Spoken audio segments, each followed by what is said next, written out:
Back to news. North Hyderabad లో traffic కష్టాలకు check పెట్టేందుకు టీ సర్కార్ ప్రణాళికలు సిద్ధం చేసింది.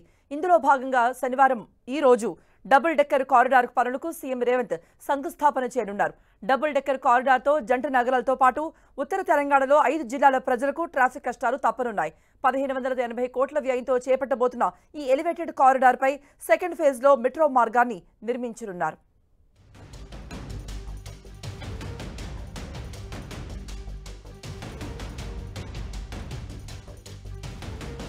హైదరాబాద్ నగరం శిఖలో మరో ప్రెస్టీజియస్ ప్రాజెక్టు చేరబోతోంది. జంట నగరాలతో పాటు 5 జిల్లాల ప్రజలకు ప్రయోజనం కలిగేలా డబుల్ డెక్కర్ కారిడార్ను ప్రతిష్టాత్మకంగా చేపడుతోంది తెలంగాణ సర్కార్.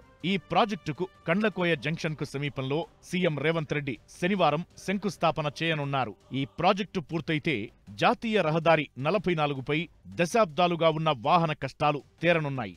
1580 కోట్ల వ్యయంతో చేపట్టనున్న ఈ కారిడార్ను 5.32 కిలోమీటర్ల మేర నిర్మించనున్నారు. ఇందులో ఎలివేటెడ్ కారిడార్ 4.65 కిలోమీటర్లు, అండర్ గ్రౌండ్ టన్నెల్ 600 మీటర్లు ఉంటుంది. మొత్తం 6 వరుసల్లో నిర్మించే ఈ కారిడార్కు 131 పిల్లర్స్ ఉంటాయి.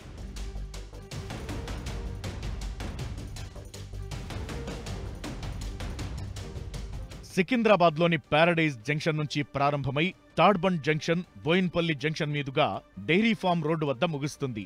ఎలివేటెడ్ కారిడార్ పైకి రాకపోకలు సాగించేందుకు వీలుగా బోయిన్పల్లి జంక్షన్ సమీపంలో ఇరువైపులా 2 చోట్ల ర్యాంపులు నిర్మిస్తారు. ఇది పూర్తయిన తరువాత ఈ ఎలివేటెడ్ కారిడార్ పై మెట్రో మార్గం నిర్మించనున్నారు. ఫలితంగా ఆ మార్గంలో ట్రాఫిక్ కష్టాలు లేకుండా ప్రయాణం మరింత సులువుగా, సుఖవంతంగా సాగనుంది. ఈ ప్రాజెక్టు కోసం మొత్తం 73.16 ఎకరాల భూమి అవసరం. ఇందులో రక్షణ శాఖ భూమి 55.85 ఎకరాలు ఉండగా ప్రైవేట్ ల్యాండ్ 8.41 ఎకరాలుగా ఉంది.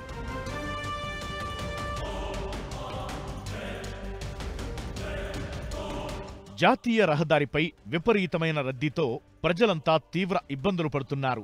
ఈ మార్గంలో రహదారి విస్తరణ, ఎలివేటెడ్ కారిడార్కు కంటోన్మెంట్ ప్రాంతంలోని నిబంధనలు ఆటంకంగా మారాయి. ఈ ప్రాజెక్టుపై గత సర్కార్ నిర్లక్ష్యంగా ఉండటంతో సమస్య పరిష్కారం కాలేదు. 2019లో మల్కాజిగిరి ఎంపీగా ఎన్నికైన తరువాత రేవంత్ రెడ్డి ఈ విషయంపై ప్రత్యేక దృష్టి పెట్టారు.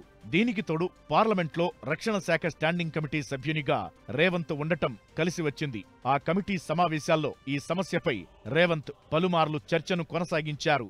ఇటీవల ఢిల్లీ పర్యటనలో రక్షణ మంత్రి రాజ్నాథ్ సింగ్ ను కలిసి మరోసారి ఈ అంశాన్ని తెరపైకి తెచ్చారు. దీంతో ఈ నెల 1వ తేదీన కారిడార్ నిర్మాణానికి అనుమతినిస్తూ తెలంగాణ సర్కార్కు రక్షణ శాఖ లేఖ రాసింది. వెంటనే రంగంలోకి దిగిన తెలంగాణ ప్రభుత్వం ఎలివేటెడ్ కారిడార్ నిర్మాణానికి శ్రీకారం చుట్టింది.